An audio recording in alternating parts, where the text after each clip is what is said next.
Hey everybody, how's it going? It's Matt and it is Terrible Terrible Tuesday. First and foremost, I want to say thank you all for coming in and visiting and watching some of my videos. Please always like, share, and subscribe. And I'm always looking on feedback for my videos. Should I continue doing them every day, or should I slow my content down and only do a few a week? Um, I would, please let me know. I'm always into constructive criticism. That's always a good thing. That's how we make the planet better for everyone and everything.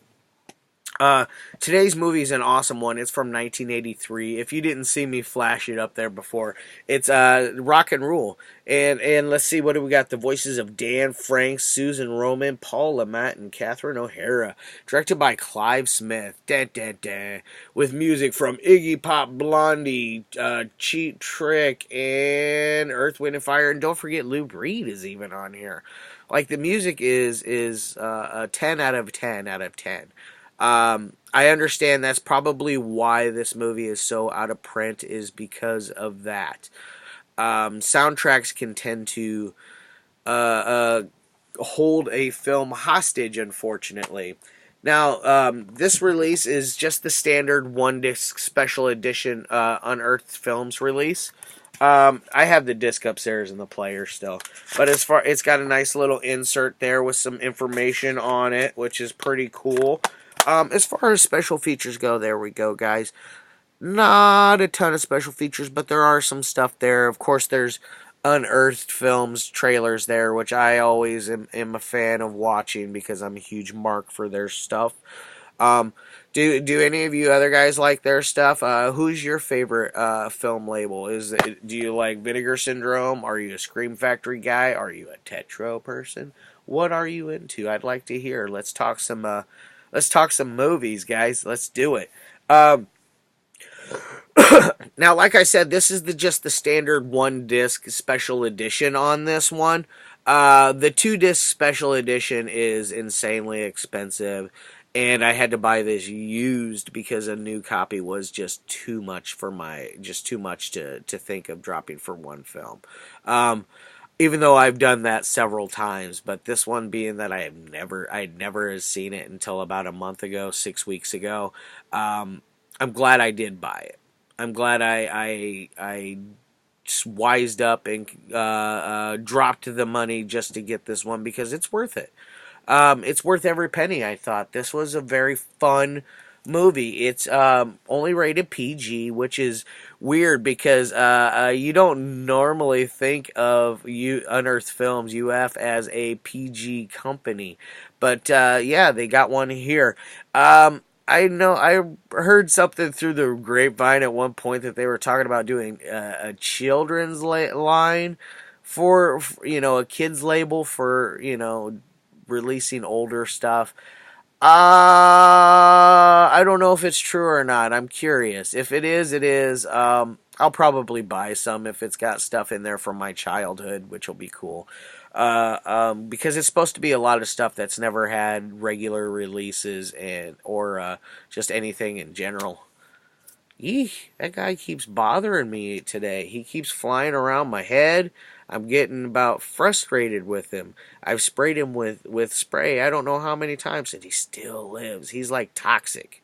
I've smashed him once before, and he still comes back. He's like the Terminator. So now, as far as what is this one about? Basically, it starts off with these two here, the Angel and Omar. They are in a young up and coming band.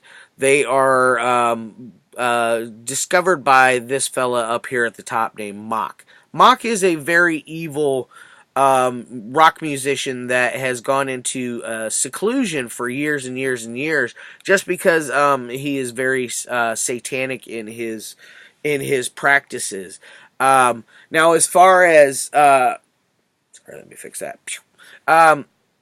As far as how he goes, he had one last concert years and years ago, sold out. There was a horrible accident there. People were dying left and right.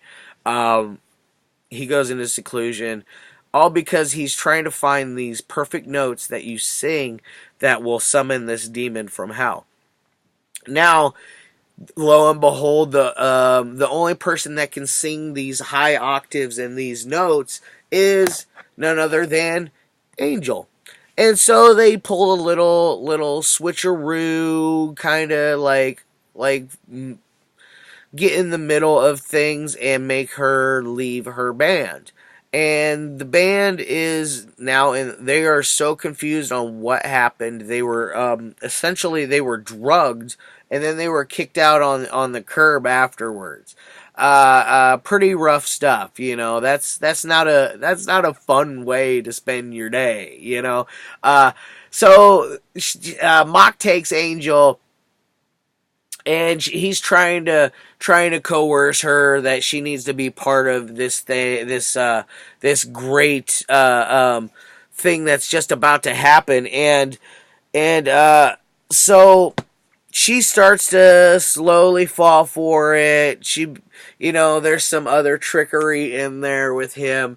That he has these 4 henchmen. They're 3 guys, 3 brothers, and a sister. They all roll around on roller skates. They got like goofy names. Like one's called like Sleaze or Snot or something like that. Like they all have funny names. Like everybody in this movie has an interesting name. They definitely did some went out of their way to kind of switch up some things, come up with some futuristic type names, Now, as far as what happens in the movie, I'm not going to give away a whole lot. I don't like to, guys, because I like to leave it up for you guys. I like to talk about it a little bit, tell you what it's about, maybe throw you a little facts out there, like the whole thing about David Bowie, Michael Jackson, Mick Jagger, who else was it? Tim Curry and Sting were all like at one point were picked to be the part of Mock, which is just insane. To get those people in here, it would have been great.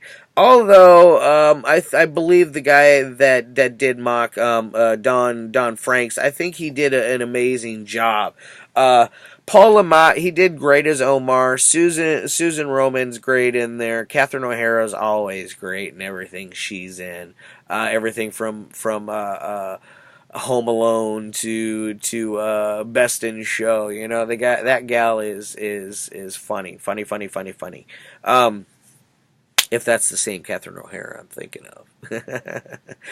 Watch it be some other Catherine O'Hara. And that's what I get for just assuming that it's the same one. Now, as far as what I would rate this guy, I'm not going to tell you any more about the movie. I want you guys to please go out and check it out. Let me know what you think. Now, as far as what I would rate the movie, on the technical side, it's crisp, it's clean. There's it's extremely old school animation from it's like 70s 80s animation, which I grew up on, and I love like the Hanna-Barbera stuff, and oh shoot, there was DIC, and there was other groups as well, and they released a lot of the best cartoons when I was a kid, including G.I. Joe, He-Man. Hanna-Barbera had stuff like Space Ghost and oh shoot, Huckleberry Hound and shit like that. Good stuff. So it's that kind of style of animation. I would give it a 4 on the animation. It's very fun. It's not a life changer though. It's fun. Unless you've been watching nothing but modern anime from the last 20 years, this will probably blow your mind a little bit. Not in like the aspect of the plot of the movie, because a lot of the anime nowadays is more hardcore than our regular horror films, which is insane. So, and as far as like an entertainment side, it's got a 4 on it as well. So we got a 4 and a 4. We got the 4 horsemen. Woo! How you like my Ric Flair? Woo, guys. So we got a 4 and a 4.